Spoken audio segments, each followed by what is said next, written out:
Hi again, everybody. It's Karen Money Williams here with another fresh edition of Poupée Theater, where the puppets help me bring clarity to the teachings of Abraham-Hicks. Not that Abraham-Hicks really needs my help, but what the heck.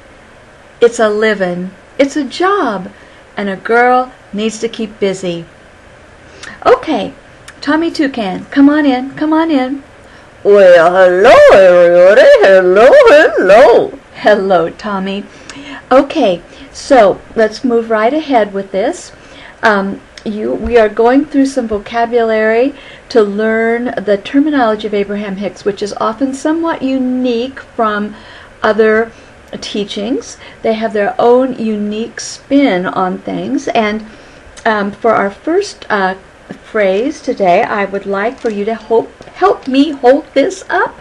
You are a pivotal part of this program, pal.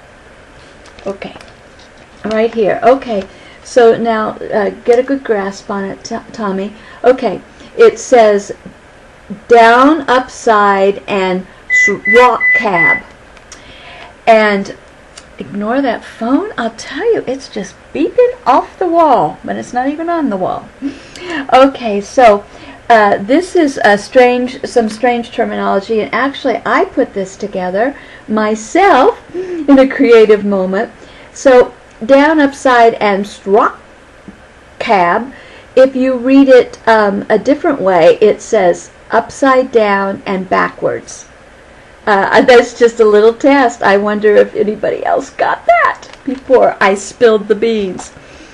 Okay, so Tommy, what I want to bring out here is that much of the way we've been accustomed to thinking about life has sort of, according to Abraham, been upside down and backwards, or a strop cab. We've approached life thinking that there are bad things and good things. In order to have the good things, we got to think a lot about keeping the bad things out of our experience. And Abraham says that that's actually not the best way to go about things, because with law of attraction, anything we think about is going to draw more of it to us.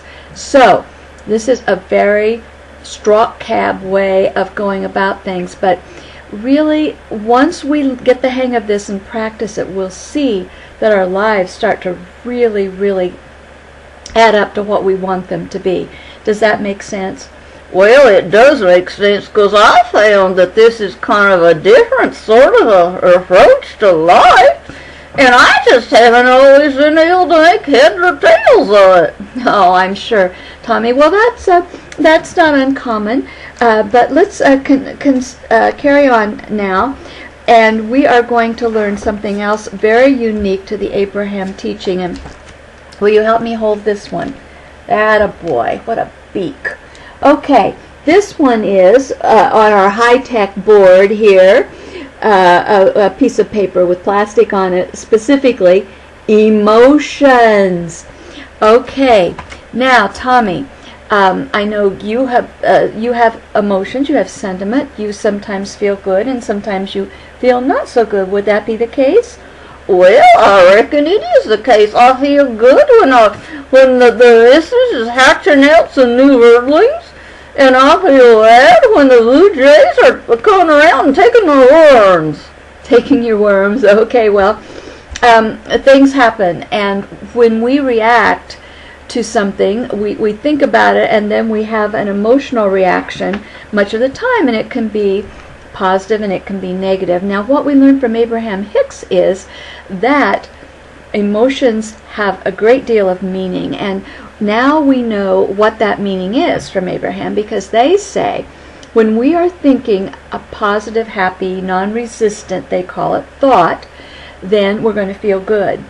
And then when we're, of course, the opposite is also true. When we're thinking, if we're upset, we're unhappy, we're aggravated, we're irritated, we're frustrated, we can't find any fresh, juicy worms, then we have a negative response. Now, what Abraham teaches us is that these emotions are indicators of how we're seeing life. And when we're seeing life in a positive way, we are actually opening big old valves, you could think of it that way, for all of our good to flow to us, because good is naturally flowing to us.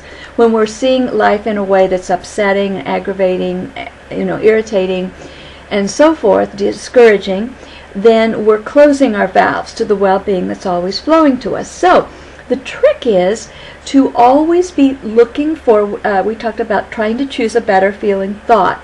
When we're feeling upset about something, we want to try to find something that helps us to not be quite as upset, a new way of seeing the situation, and therefore our valves to our well-being are going to open more. So our emotions are an indicator.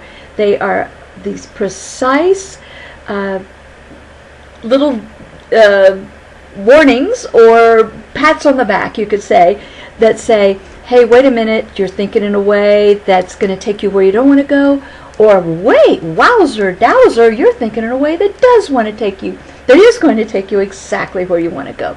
So now, how do you like those apples, Mr. Thomas Toucan? Well, I guess it explains a lot of stuff. Why, sometimes we get in our own way and cause our own selves a lot of unnecessary distress. And if we can just look at things in a little more positive way, we'll get more worms. Oh yeah, more worms, or in some people's case, whatever, health, wealth, relationship, love, all of that. Hopefully the love and the relationship go together. Thank you, Thomas, for your assistance. Thank you, everybody. And until next time, when we do more of the Abraham-Hicks terminology, this is Karen Money Williams trying to find the off button. This high-tech stuff. Oh my.